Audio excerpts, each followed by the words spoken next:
I think, yeah, we're on.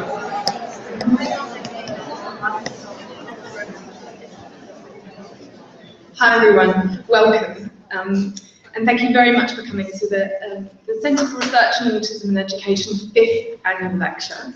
It's absolutely wonderful that we've got a packed house, particularly because we've been completely oversubscribed for this lecture. We have many people on the waiting list. Sadly, they can't be here, but you are, so thank you very much for coming. My name is Liz Pelicano, and I run the Centre for Research in Autism and Education at the Institute of Education, which is around the corner. For those of you who don't know Crae, we were launched in 2009 from very generous donations from the Pears Foundation and Clothworkers Foundation. And essentially, we aim to produce research findings that will be discussed by autistic people, their families and friends and practitioners, that will make an impact on education and health policy in the UK, but also internationally, and that try to ensure that the lives lived by autistic people, wherever they are in the world, are happy and fulfilling. Which is why I'm absolutely delighted today to be able to introduce Professor Charles Newton, who will speak on autism in Africa. So Charles is the Cheryl and Reece Scott Professor of Psychiatry at the University of Oxford. He's had a very distinguished career and is at the very forefront of new research into how autism impacts on different people in different parts of the world, especially Africa. And we're really looking forward to hearing all about his path-breaking research. His work has clear implications for how autism is understood as a global phenomenon, but also I think has really clear implications for how culture impacts our perception of autism, our attitudes towards autism, but also our response towards autism. And I think that's particularly pertinent for those of us who live and work in very culturally, ethnically, socially and linguistically diverse communities like London. So in terms of tonight, we're going to hear Professor Newton talk about his research about 45-50 minutes. Then you get a chance to have your say. So there'll be some Q&A after the lecture. We probably will finish before, but definitely by 7:30 p.m. As I said, we had a huge response to the lecture. So we're actually, for those of who can't be with us, we're going to live stream the lecture so that it will be available on our Crae's YouTube channel after the event. And we'll also be live tweeting for tonight as well. Fingers crossed that everything works perfectly. But without further ado, it's my absolute pleasure to welcome Professor Charles Newton.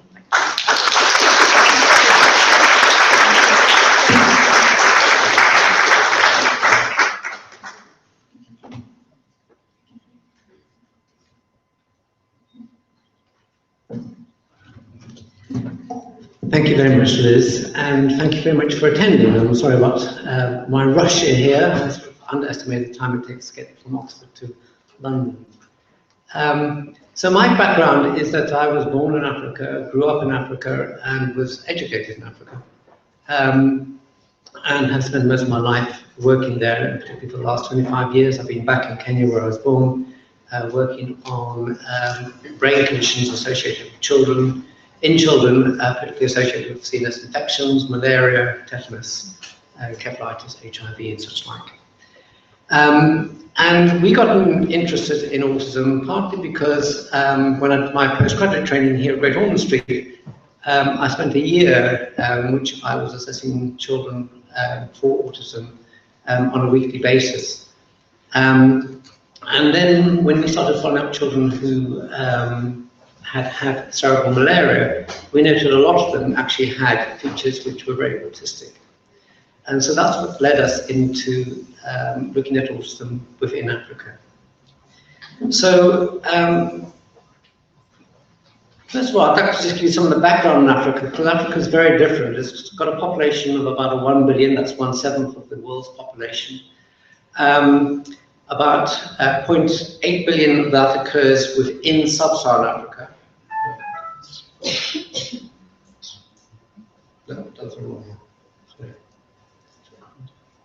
So the sub-Saharan Africa is really this part all the way down here.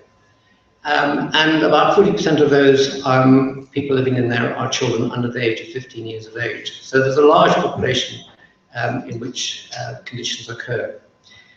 The healthcare is very poor, with the probably exception of South Africa and Gabon. Most countries, particularly in East Africa where I work, spend less than $50 US per person on healthcare per year. So when you're looking at interventions, that's the sort of gauge, that's the sort of ballpark that you've got to be aiming for, and I'll come back to that later on. So when you look at a population of 1 billion, and you look at the number of research publications that have occurred in autism. So yesterday when I was preparing this lecture, there were over 27,000 publications in PubMed. If you put in Africa, you only got 87. And out of that 87, only 23 had actually been conducted within South Africa. So for a population of 0.8 billion, there is hardly any work on autism in Africa. There were no studies about the definition, and there was one study about the epidemiology, which hasn't actually been put onto PubMed, but I'm aware of its publication. So there's been a lot of debate as to whether autism actually does occur in Africa or not. And those of us who work clinically in this context clearly see children who have the features of autism that certainly that I experienced and was exposed to when I was doing my postgraduate training here in London. But how big is the problem, and is it different from the rest of the world? So those are some of the questions that I'm hoping to answer this evening. So the early reports of autism were actually really conducted in the 1970s. There were case reports from Kenya, from South Africa, and also a couple of case reports from West Africa, Senegal in particular. But Victor Lotter, who was a child and adolescent psychiatrist who actually worked here in London, went on a road trip around Africa and tried to work out whether this autism did actually occur. And he visited 9 cities within 6 African countries. He screened over 1,300 children and identified about 30 children. And he used, for the screening, he used orphanages, residential homes, and psychiatric inpatients. So there wasn't really a great burden that seemed to occur, even in the areas that you would expect to find quite a high prevalence of autism.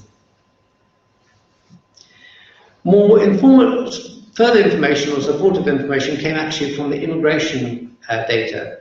So Chris Goldberg in Sweden, first of all, noticed that the very high prevalence of autism in children born to mothers who had immigrated from Uganda. And this is actually a very high prevalence, 15% essentially, in his earliest report.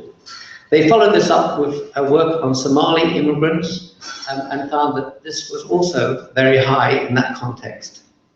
Further work has been conducted in the United Kingdom, in Wandsworth and Lambeth, which also suggests that autism is particularly common in mothers who immigrate. So they're born in Africa, they immigrate into the host country, and then they conceive and deliver a child within that country. And this is associated with the development of autism. And further studies have now been published from Ireland, Netherlands, and the United States of America. So this is an interesting phenomenon, and it still remains unexplained, and it's something that some of us are still trying to work on and trying to understand in more depth. In East Africa, where mortality was very high, the emphasis on neurodevelopmental disorders has been poor. And it's only now with the improved mortality that has occurred that we've seen in Africa that children with neurodevelopmental disorders in general and any chronic disease are now beginning to be manifesting themselves. So it's only since about 2000 in East Africa that autism actually has hit the agenda within East Africa. And this has really been driven by parents, largely I have to say by parents returning back to East Africa who've been exposed to diagnoses of autism in the United States, America, and Europe, and then came back, and then realized actually there was a lot of children who had autism within their cities and their countries. And so there's now been groups which have been established in Tanzania, Uganda, Kenya, Cameroon, Ghana, Nigeria, and it's actually spreading right across Africa. The Kenyan government recognized this. This was only in 2010, where they started a disability allowance for children with special needs, including autism, and this was actually opened in a school for children with autism. But it amounted to $40 per year, and so that was the disability allowance that was given. Kenya, South Africa are probably the only two countries that actually give disability allowances in sub-Saharan Africa at the present time, and other countries are thinking about it. So there was a growing awareness of autism, largely driven by parents, I have to say, rather than the medical fraternity. And so now there are many schools in East Africa, and this is the region that I predominantly work in, spread right across the region. But they really cater for people who can often are of higher socioeconomic status because they have to pay for these schools. And these are not funded by the government, they're not free, and they're quite expensive. The one epidemiological study that I alluded to was conducted by a colleague of mine, Angelina Kakuza, who works at Crae University in Kampala, Uganda. She did a survey of over 1,000 children and found a prevalence of about 8 per 1,000. This was probably an underestimate because the tools that she had to use were not validated tools, and there was quite a lot of difficulties in terms of the survey work that was occurring. And in particular, the emphasis was that a lot of children who had disabilities were being hidden from this survey team, and I'll come back to that. The specific features from the clinical reports, and as you can see from the publications, this is only now becoming available, are that the identification of children of autism occurs much later, a median of 8 years compared to, in the West, 2 to 3 years. They are more often non-verbal, they often have severe intellectual disabilities, and interestingly, some of the behavioural symptoms which you would expect to be easily recognised within Africa are not that recognised in Africa. So there might be some fundamental differences between autism that is seen in Africa compared to the West. But I would emphasise that one of the difficulties is the selection bias cases that you are reported and that you see within these contexts. So why study autism in Africa? Well, it doesn't look like there's very much of it, except that I think Angelina's study in particular shows that the prevalence may be not dissimilar to that in the West. But the prevalence of the risk factors associated with autism, such as prematurity, intrauterine growth retardation, rubella, and such like, are actually much higher in Africa than they are in the West. There are also unique toxins. For example, cat is a herbal drug which is chewed, particularly by the Somali community, and also down in Kenya. It's an amphetamine type compound, and it has been associated, case reports again, not strong epidemiological evidence, with the development of autism. One of the advantages about studying any condition in Africa is the large families. So the median number of children we have in the region I work with in the rural part of Kenya is 5. And you often have up to 10 children per family. So you're able to look at family histories and be able to dissect out multiplex families with more surety. The big disadvantage, of course, is that the mortality is also quite high, although, as I mentioned earlier, the mortality has been reducing quite dramatically in East Africa over the last 10 years. And interestingly, one of the great things about Africa is the tremendous amount of genetic diversity. So the current theory goes that our ancestors all originated from Africa somewhere about 80 to 100,000 years ago, and then colonized the rest of the world. So what happens is that in Africa, you're left with much more genetic diversity than you find anywhere else in the world.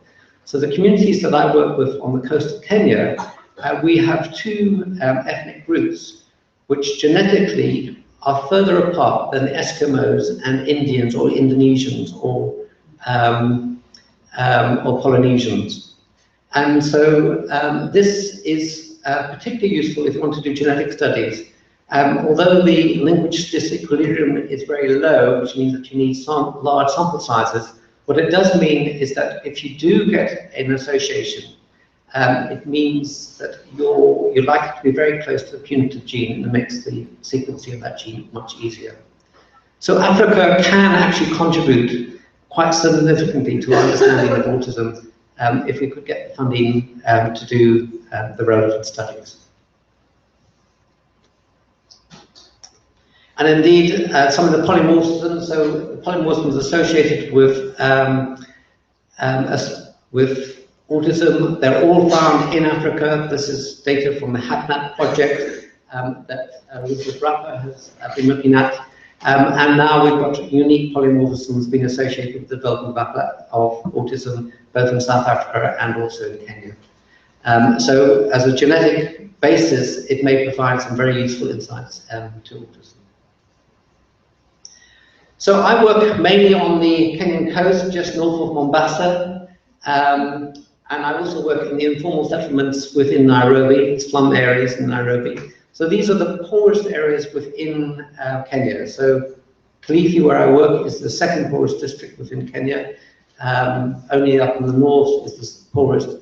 And the informal settlements, as you can see, there's a lot of overcrowding, there's hardly any hygiene, there's no fresh water supply, very few latrines, and it is an area where people from rural areas come into in order to try and get work, and as soon as they can get work, then they move out of that area. But it means that they often do stay there for 10, 20 years, and are exposed to quite a lot of toxins, because most of these settlements are in between quite heavy industrialized areas where the drainage has gone. So they're exposed to, for example, battery acids, a lot of chemicals and such like. In Kilifi, it is much more, less crowded, but very poor, mainly because the agricultural, the soil is not tremendous, and as soon as you get about 10 kilometers away from the coast, you are getting into areas where there's a very high prevalence of malnutrition and starvation in bad harvest times.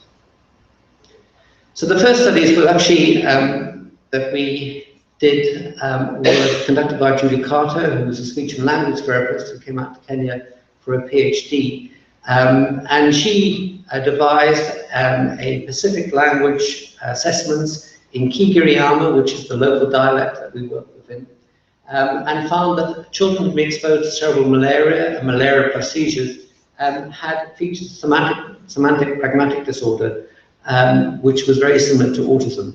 And some of those children actually had, clinically, they had frank autism in that context. She did a wide range of assessments of these children, and the pragmatics kept on coming up as a key issue, and something that the parents also expressed concern about.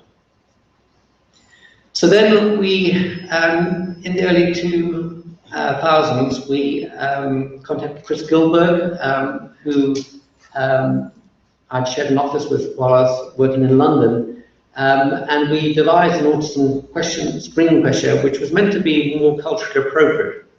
And we followed up the children who'd been exposed to cerebral malaria and malaria plus seizures, and indeed we found that some of them actually had very high scores which were associated with autism. Although I have to point out that the child with the highest score clinically didn't have autism, he had another neurodevelopmental disorder. I should point out that Kigiriama is the local dialect, Kiswahili is the lingua franca throughout East Africa, spoken through Kenya, Tanzania, Uganda, Rwanda, Burundi, part of DRC, northern parts of Zambia and Malawi. And so we were curious as to why some of the children who were scoring very highly did not appear to have clinically autism. And so we examined these children in much more detail, and some of the issues that came up were these questions here, which were not very good at discriminating between or identifying autism in our community. So, for example, a typical thing is that eye gaze aversion is quite common in many African cultures, and the reason being is that it's not honourable or it's not appropriate for a child to look at an adult in their eyes, and thus, you know, that scores quite highly on any autism score that you can think of, and you can begin to see why you can quite easily be misled in that context. So after this study, we never published our these studies because we just thought the tools were unreliable, so we had to go back to the drawing board. And we started doing focus group discussions, and interestingly enough, in the Kalifi community, which has a literacy rate of only about 20 to 30%, they recognized an entity of autism. It was associated with other neurodevelopmental disorders as well. But they did have specific words for it, and they were able to explain it in terms that something's wrong with the child's brain, or this child is behaving oddly, or things like that. And these were specific words that they used to identify these children. This started our investigations of what they thought the explanations for autism were, in particular supernatural causes, and I'll come back to that. Some lack of minerals. They also recognized this runs in families.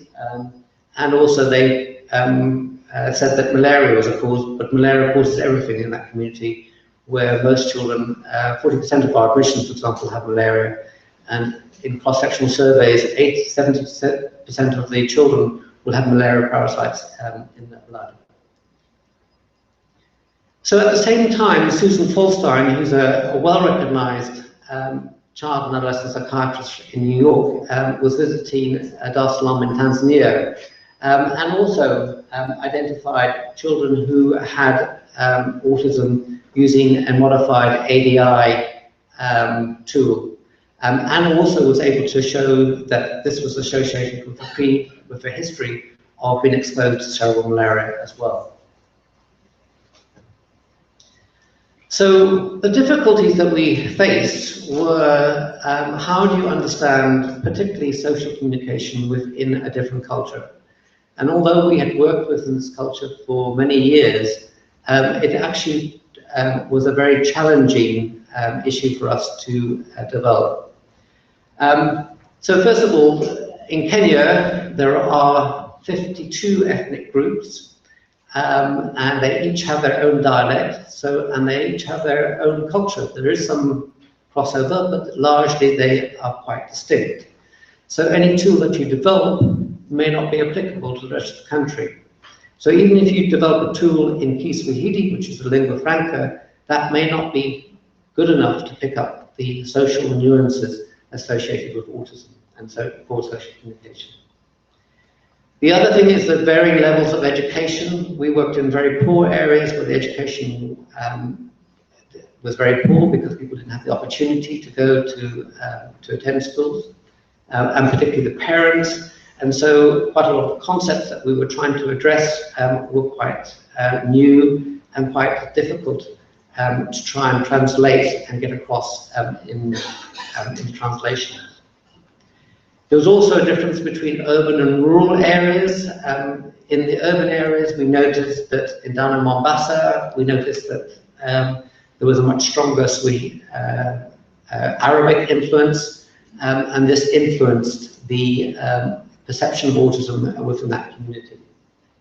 So we started off looking at focus group discussions amongst key individual groups. And this is work done by Joseph Dona, one of my colleagues in Kenya. He's done a lot of focus group discussions right across from parents to social workers and clinicians, and also adult clergy, and not only special needs teachers, but also mainstream school teachers as well. And so what Joseph found was that they could be largely divided up into traditional causes, the external forces, which were witchcraft and evil spirits, internal forces which were perceived as being curses, which have been perceived as internal causes.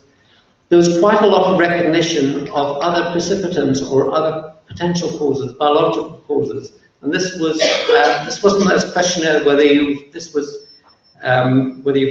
the parents thought that this was causing autism, but this was produced just through focus group discussions. And these people, most of these community members didn't have access to the internet or didn't have access to books or anything like that. And yet this was some discussion that had occurred through many decades and in this context. So they recognized infections, drugs was a particular worry, concern, malnutrition, birth complications, and also familial causes as well. This was often associated with curse or witchcraft directed against a particular family. The management was largely based on traditional methods, and this was traditional healers. And traditional healers represent a very heterogeneous group. They can include the so-called sangomas, which are witch doctors, to spiritualists, to herbalists. They are often learned as an apprenticeship, and often this skill is passed down through families. So they represent quite a heterogeneous group in terms of their expertise, their understanding, and what they will do in this context. And of course, there was some who tried biomedical facilities, but by and large, they were unimpressed with that in that context. So some of the descriptions from the focus group discussions that Joseph Gona did, I'll just go through. So this is the parent. I think it is witchcraft, but it depends on where you come from. But people I have dealt with before say it is witchcraft. The child was bewitched, or somebody looked at the boy with bad eyes. So this stare of bad eyes was a very common phenomenon that occurred in these discussions. Evil spirits, they said that when I was pregnant, I was taken to an old building in Mombasa where the evil spirits are all over. And often the mother who had a child with autism was accused of promiscuity during pregnancy or after pregnancy, and that was also a recurring theme that occurred in this context. There was curses. There is a curse, and maybe the grandparents did something wrong, so bad things follow the line. So the familiar element coming through. So the belief that something wrong, or one of the grandparents did something wrong, and the rest of the generation is suffering. And so this, again, goes to the familial component, but also the curse on the entire family. They also recognize infections, malnutrition as potential causes of autism, and hereditary in terms of the familial component. So we've documented many families who've got more than one child with autism, and also they recognize that their uncles and aunts also had autism when we discussed with them. For the treatment options, by and large, this was through traditional healers. There was very little use of biomedical facilities, not surprisingly, because the biomedical facilities provided hardly any support in that context. And one of the advantages about the traditional healer is that traditional healers brought in the entire family, while if you went to a biomedical facility, it's normally just the mother and the child, but the traditional healer often required the entire family to come through. The biomedical facility often required you to pay cash at the time, although it was not very much, it was quite substantial in context of their potential earnings, while the traditional healers accepted payment in kind over a period, so they could be paid in terms of chickens or goats or whatever. There was a large component often coming out of frustration of a spiritual component, and particularly in the context both of the Muslim culture, but also of the Christian culture that occurs along the coast of Kenya. And so a lot of parents believe that this was the way in order to try and prove their children or try and prevent this happening in any further children in particular. So the summary of Joseph's focus group discussions is that the cultural ideologies occurred both in the rural and the urban, and it appeared to be irrespective of educational level. So we were surprised to find that there was very strong traditional beliefs that occurred in Mombasa, in the urban area, in groups of parents who were from so-called middle classes. And they often combine cultural and biomedical beliefs and not exclusive. So although they might, for example, get the epilepsy treated by biomedical facilities, they would much rather go to traditional healers for their support, particularly psychosocial support in this context. There was largely very disappointment with the biomedical facilities, and there was overwhelming despondency in that context.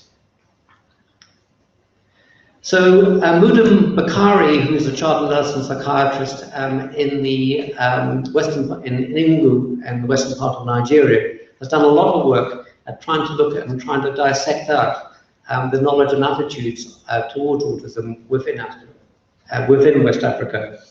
And one of the major things that comes out of his work is that the parents do recognize very early on. So by about 18 months, they're recognizing their child is not like their other children. So they hope it will go away. They often do take it to a medical or a traditional healer or whatever, but nothing ever seems to happen. And when they take it to a biomedical facility, they're often passed off and the diagnosis is not entertained. And so this foreknowledge and awareness about autism particularly occurs amongst healthcare workers. And this is largely due to the fact that very little research has been done and it's really not been a higher priority in most parts of Africa. The negative and cultural beliefs and practices I've already alluded to heavily influences it. The torsion pathway, which I'll come back to. The inadequate trained personnel. There are very few personnel who are trained to identify autism. So, for example, in Kenya, we don't have a school of psychology at all. All psychologists come through education, and if they're interested in clinical psychology, they often have to go elsewhere to get training in clinical psychology before coming back to the country. So this lack of personnel and expertise is an immense problem. And inadequate healthcare and facilities makes most parents despondent. So Mudin has done a lot of work looking at the various etiologies, which has replicated some of the work that we've done, and the same sort of themes come through in terms of witchcraft,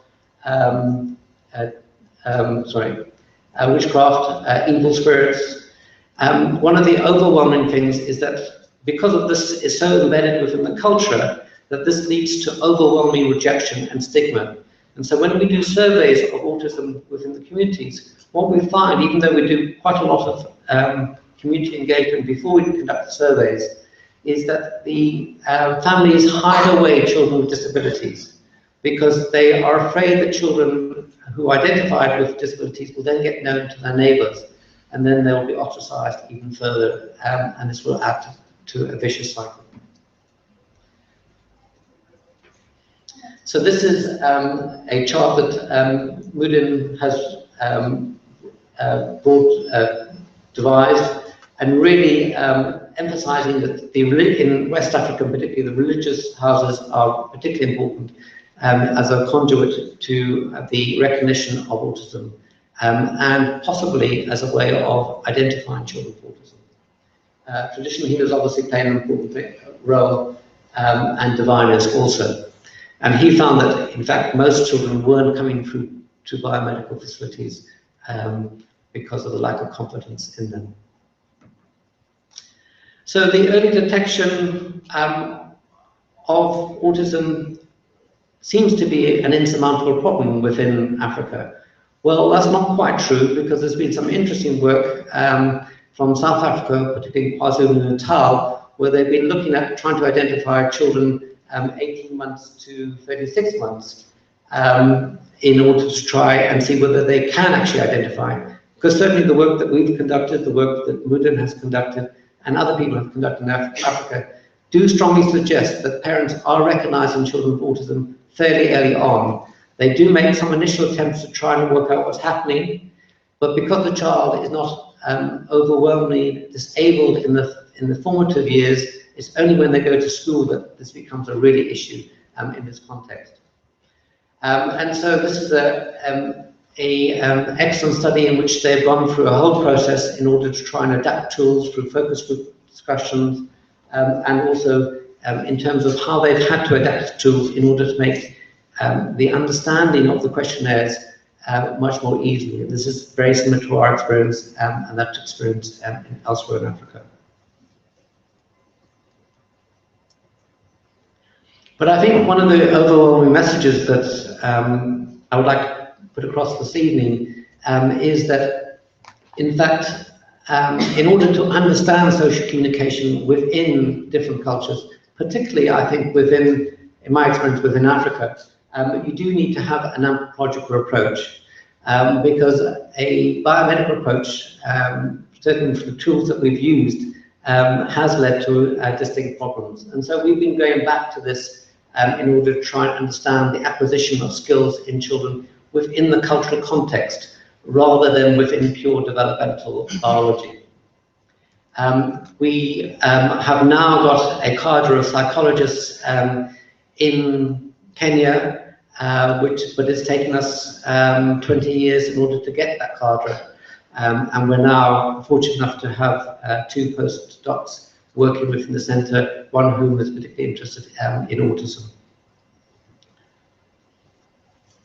The screening tools that we've been looking at have been the MChat, the social communication questionnaire, mainly because we thought on first examination these might be more culturally easy to use, and that we could adapt them more easily.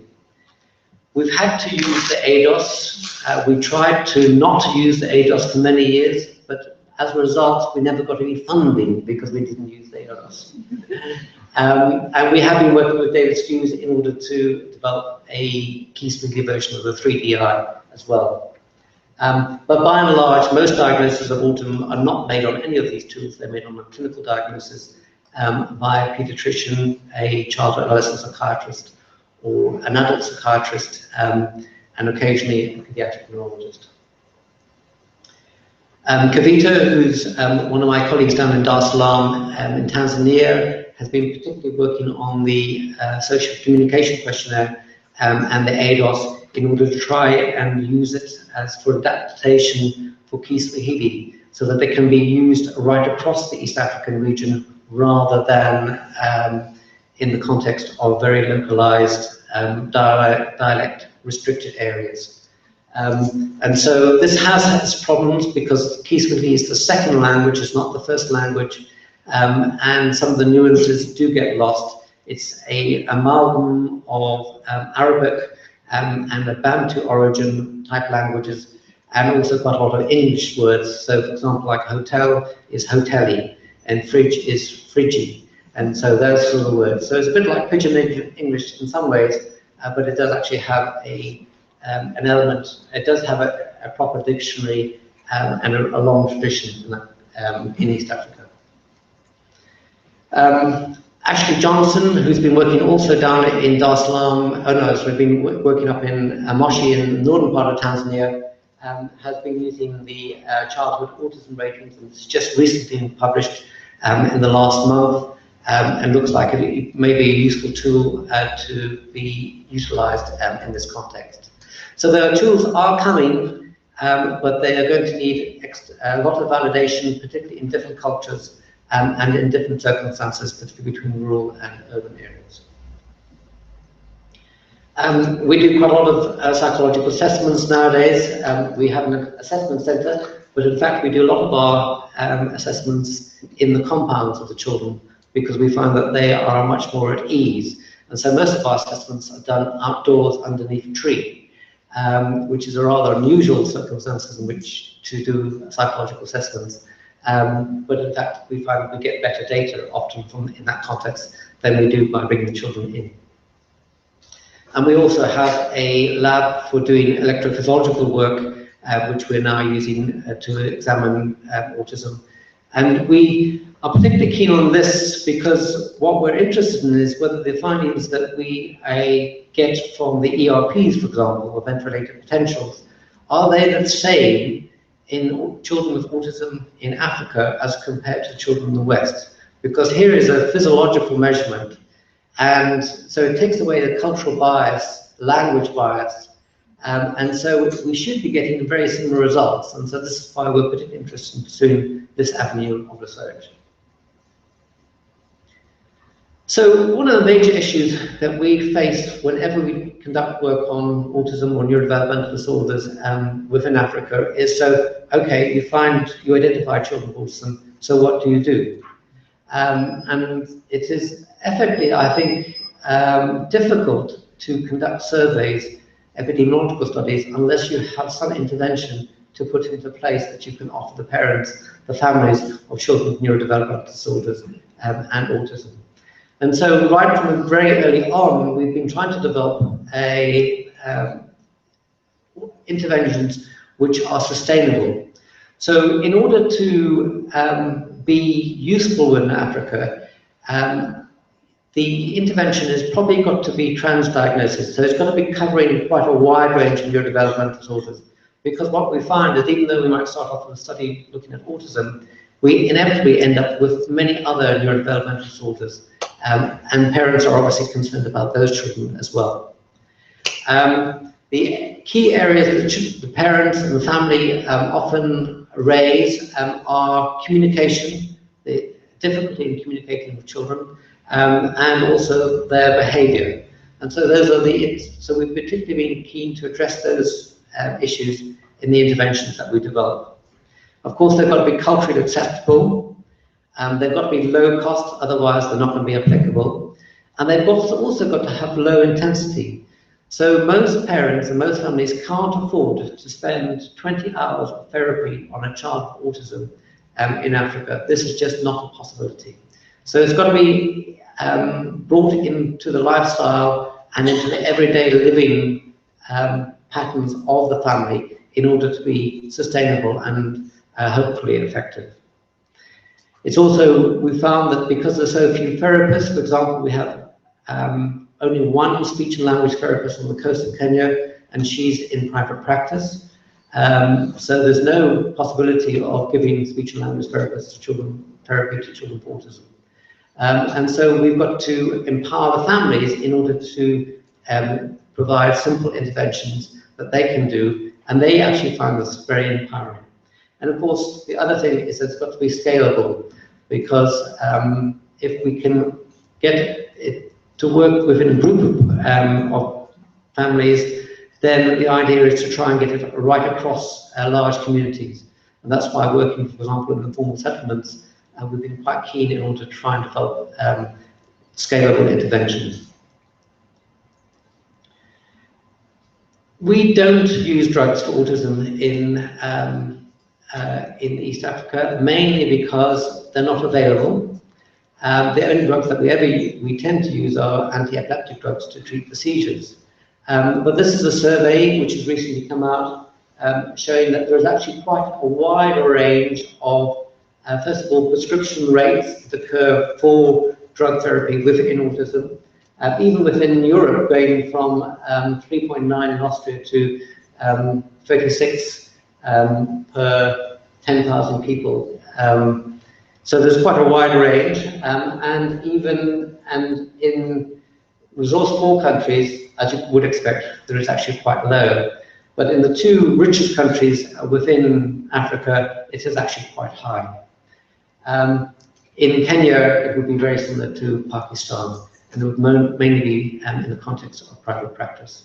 And as you can see from this chart, these bars represent different forms of therapy. There is actually quite a lot of variability, and the drugs that are used within Africa bear very little resemblance, or the proportions of drugs used in Africa bear very proportions to that in the elsewhere world. And this is very much because it's dictated by private practice and pharmaceutical companies within those countries.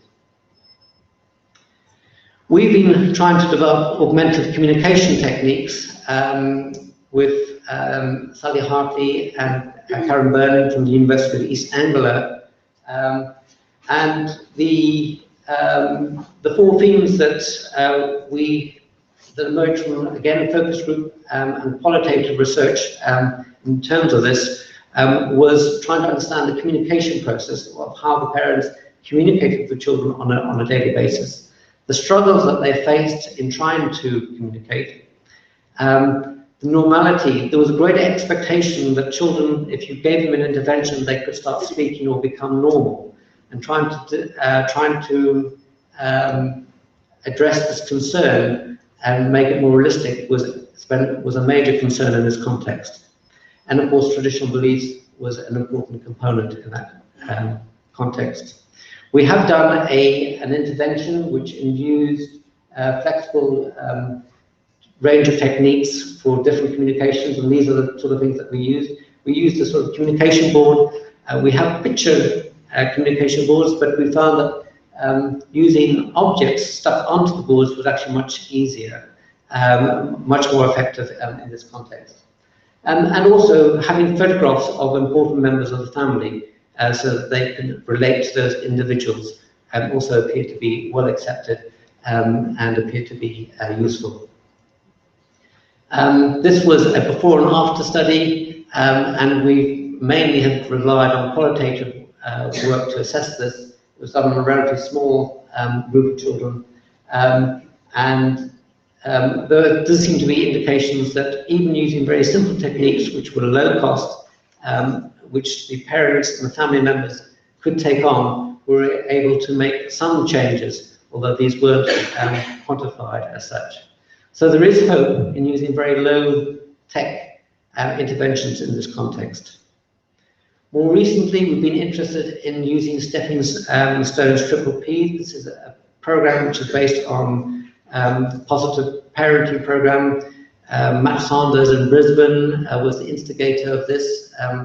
It's found quite a large application throughout the world, mainly in North America, lesser extent in Europe, quite a lot in Asia as well. The thing that we liked about this was that it did seem to address some of the concerns that we had, and it was very flexible, so the parents didn't feel obliged to spend a lot of time if they didn't have time on it, but could take away various different components of it.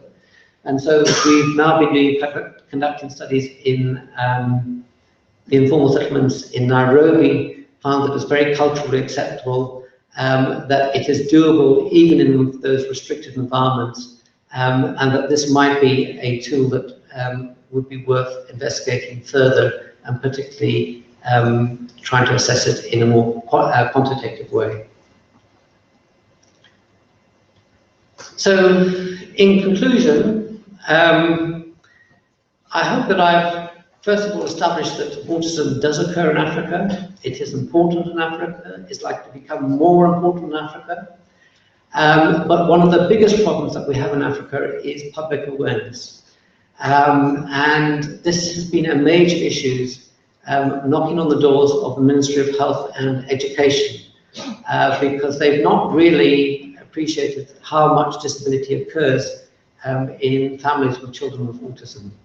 And because the child is not dying, and because the child looks relatively normal, they feel that this is not a priority. But fortunately, the First Ladies, which are the wives and other partners of the presidents or heads of states of African countries, are now going to bring this to the fore. And so we hope that this will get out in this context. We do need inexpensive tools for screening and diagnosis. There's still a lot of debate as to whether these should be culturally specific or whether they can be used right across the board. And we have very little information about the translation of a tool that's been validated in one community, whether it can be used in other communities as well. I think that the investigation of some of the biological risk factors will be particularly informative, not only from some of the toxins that we see, but also from some of the CNS infections which we see for very high incidence. I think that we do need to determine the epidemiological burden through properly conducted studies. Angelina's is the first study, but we need to conduct more on bigger samples. And most importantly, we do need to develop low-cost, scalable interventions that can be given to parents where there's very few therapists, which they can actually utilize within their homes, and that they feel comfortable about, because that will make a big difference to the quality of life, not only to the children, but also to the family in which the children live. And finally, I'd just like to acknowledge my co-workers scattered throughout East Africa. This is the team in Fleet, Kenya. Mina is the psychologist. Joseph is a special education needs, he's doing his PhD. And Ken Rimber, Rachel are also our field workers who are very much involved in assessing children with autism. And Mike Kahara is the other psychologist who's been involved particularly in the event-related potentials. Kavita and Kareem down in Dar es Salaam, in Mumbili. In Oxford, we've had a lot of discussions with Dorothy Bishop, who you may well know, and Elizabeth Rappo, one of the postdocs who's been involved in this work. Karen has been involved in taking photographs and documenting autism through the different stages. In ICH, Julie and David Skews, we've continued to work with David in development of 3DI in particular. Sally and Karen in the University of East Anglia. Eden and Nina from the University of Amsterdam came out and did a lot of the field work in the initial parts. Christopher Gilbert, who provided a lot of advice over the years. We've not managed to get him out to Kenya yet, but we're trying. And Petrus de Vries, who's a child and adolescent psychiatrist down in Cape Town, who has been helping us with the adaptation of the ADOS in particular. So thank you very much, and thank you for listening to me.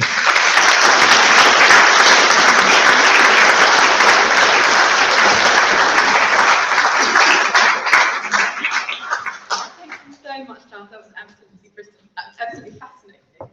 We have time for questions, and we have people, hopefully, with roving mics who will run as you stick your hands up. So, any questions for Cheryl? Yes, Just a quick comment and then a question. Comment is that a lot of what you said at the beginning reminds me of China. Very similar situation of hiding the children and so forth, and not accepting neurodevelopmental disorders. My question is simply, you didn't mention gender, the distribution of male to female. Have you anything to say about that in Africa? Right, good question. It does seem to be, the cases that we've seen are predominantly male, but there may be a selection bias there, because boys are definitely brought to medical facilities more often than girls are. And so it's very hard to say. So what we've been doing, we're just about to start a community-based survey, in particular to try and address the specific issue. It's probably about 6 to 1 in our clinic. I think that this is much to do with the male predominant families bringing males to the clinic rather than the females, the girls.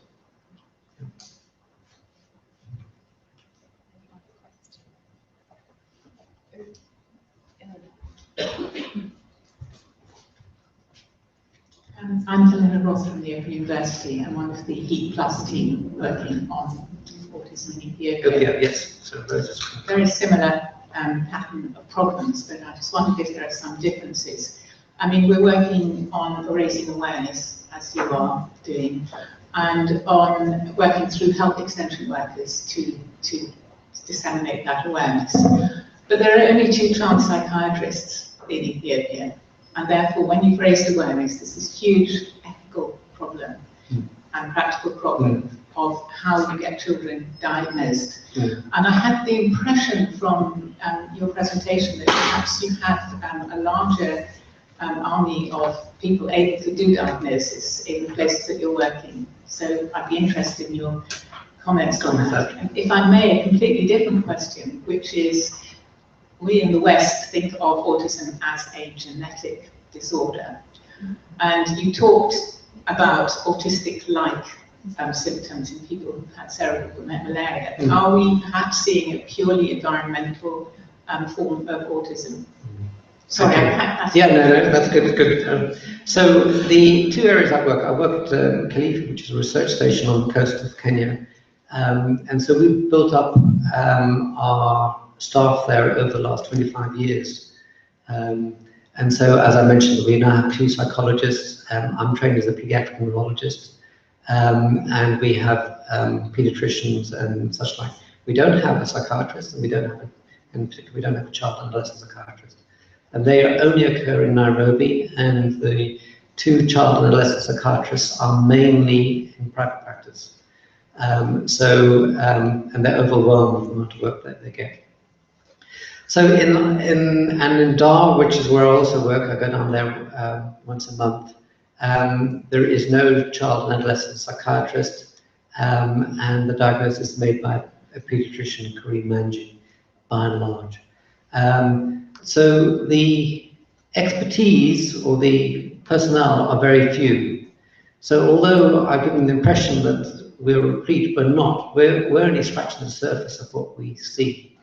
And every time I go somewhere, I'm often, asked about to see this child and see that child. Fortunately, I mean, quite a lot of people are coming, particularly from North America, setting up clinics. So Ashley Johnson's been up a couple of times. There's been groups from other universities also out, making people much more aware of it and training therapists, often occupational therapists, to make the diagnosis and in particular to assess the child's needs and the family's needs in order to put into place interventions that might help. So it is a way, we're just really right at the very beginning. And I'm aware of the work that you and Rosa are doing in Ethiopia. It'd be a very similar situation in this context. I think you'll have different cultural things. Ethiopian culture is very different from Kiswahili culture and things like that. To answer your second question, I think that what is likely to be occurring is that there is a genetic propensity to develop autism. We see it in the family histories. We see it when we looked at the polymorphisms from the various studies that have been conducted within Africa. We're identifying the polymorphisms associated with autism within in those groups, and that it's the second hit, if you like, to have malaria at a relatively young age, and that might be what precipitates it. But it is a phenotypic diagnosis. It's a syndromic diagnosis, and so one can't be very sure. So we still have debates about different individuals or children about trying to work out whether we think the social communication, how impaired it is, and what is happening within that family. And we struggle with that. That's why we've gone to some of the tools, more Western tools, so-called gold standard tools, to see whether we can use them to help us try and dissect that out. But it's actually very difficult. So, might you see multiplex families, where some children have been exposed to malaria and have? Yes, so we do. Malaria, others have yes, not. yes, yeah, we did, yeah.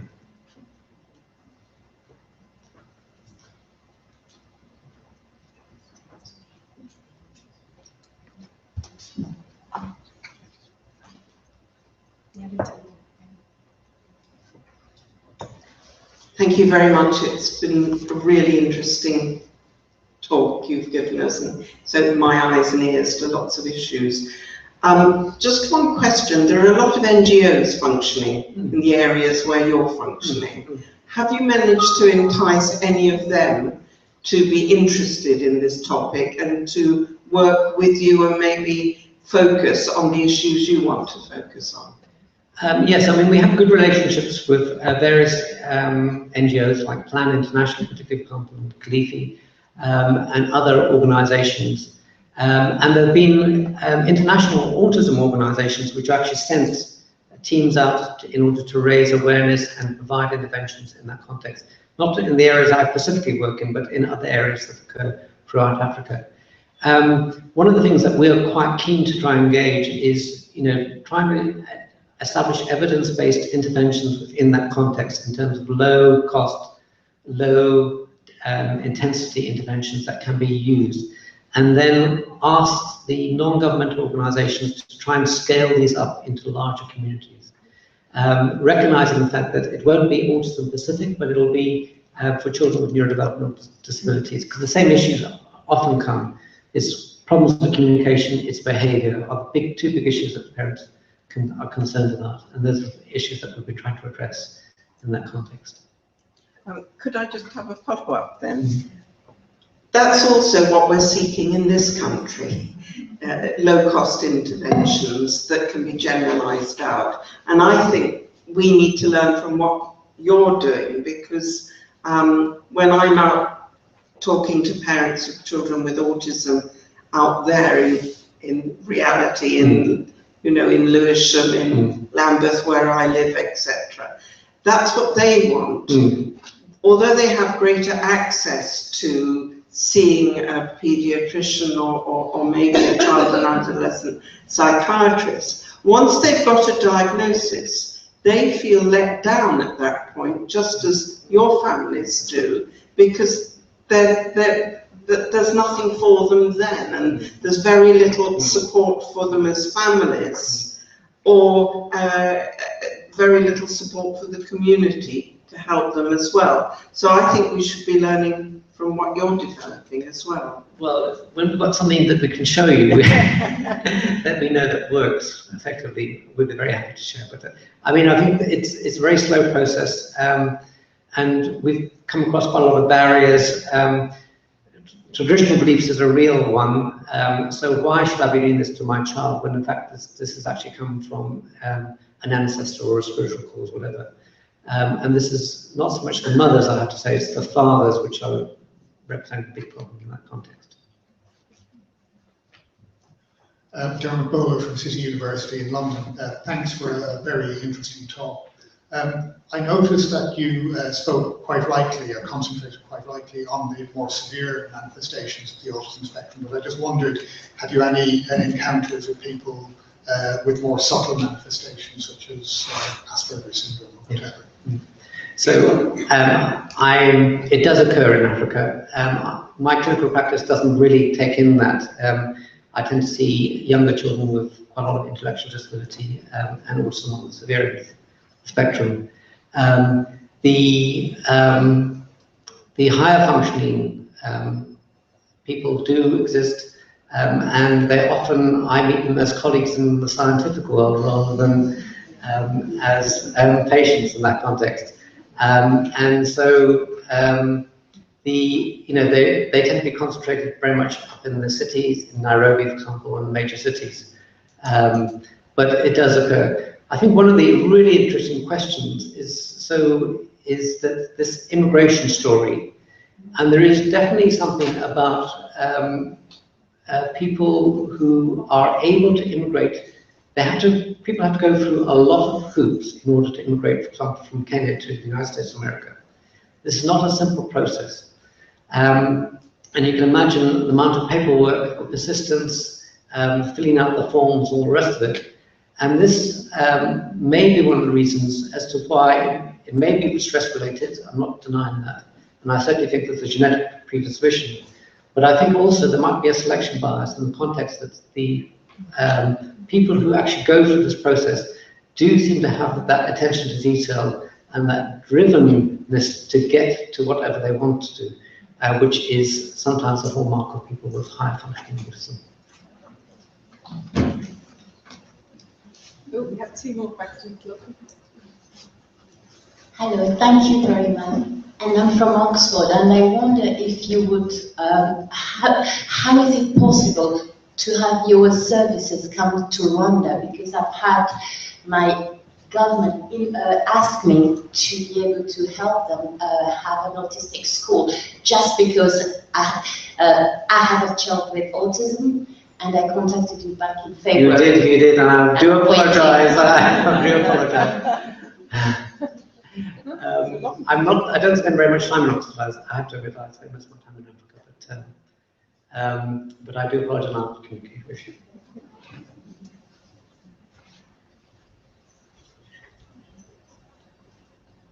Thank you very much. Absolutely brilliant talk and learned so much. One of the slides you had early on was regarding parent groups developing in different places in Africa. And that was obviously one of the most optimistic moments of the talk. I was wondering if you could say a little bit more about how did those groups come about, given all the obstacles that you talked about people accepting autism, understanding autism. Who are the parents and how did they get together? So the Kenyan Society of Autism was initiated by Felicity, who's a grandmother of a child with autism. And her son was diagnosed with autism in the States, then came back to Kenya, and then they found that there was no facilities, no support, whatever, and that's what initiated in that context. The one in Tanzania was started off by Stella, who is a hematologist by training, and her husband is an adult psychiatrist, and that's how that one started off in that context. The parents are often, who start off the groups, are often very well informed and educated, and they often have experience of exposure to autism outside Africa, and they bring that back, and then as soon as they bring it back, it just mushrooms out. I mean, for example, in Nairobi, the Autism Society of Kenya has now over 500 families on its books, and they're overwhelmed with trying to support these families in this context.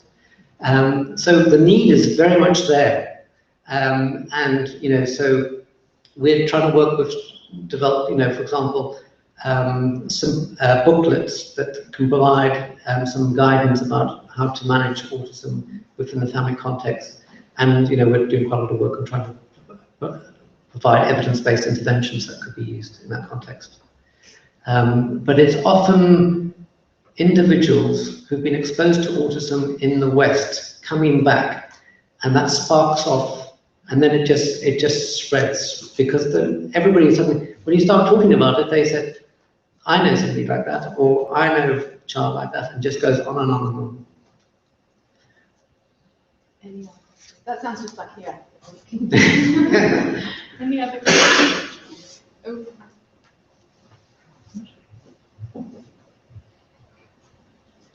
Thank you, Thomas. Thank you for a very interesting talk.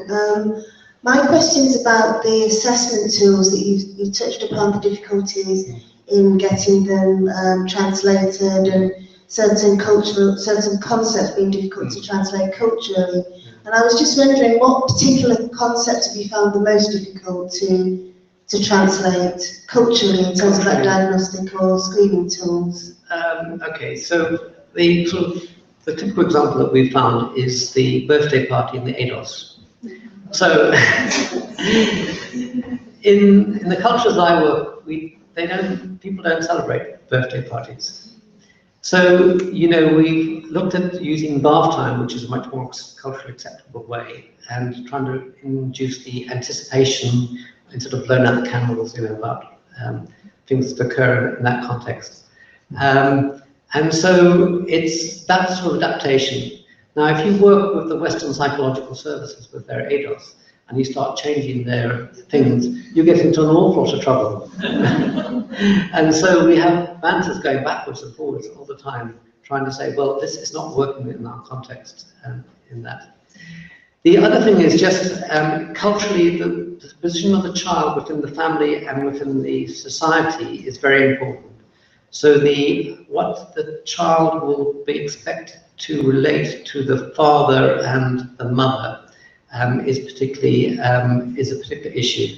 And then the other big issue that we find is that most children certainly in Kilifi, are actually reared by siblings, not reared by the mothers. The mothers are out working in the fields. And so the information, the mothers often provide very good information, but in fact the intervention has got to be geared towards an elderly sibling who's going to be the one who's going to actually do it on a day-to-day basis. And so that adds difficulties in that context. Thank you very much. Any final questions? No? on that note, please, yeah, thank Mrs. Bell, a wonderfully stimulating talk. Thank you also very much to you and for your wonderful questions. To all the Crae team who've really helped out and making this lecture happen, particularly to Morgan, who has got us on YouTube, hopefully. Or got Charles, not us, on YouTube. And yes, yeah, and I really hope to see you in another Crae event.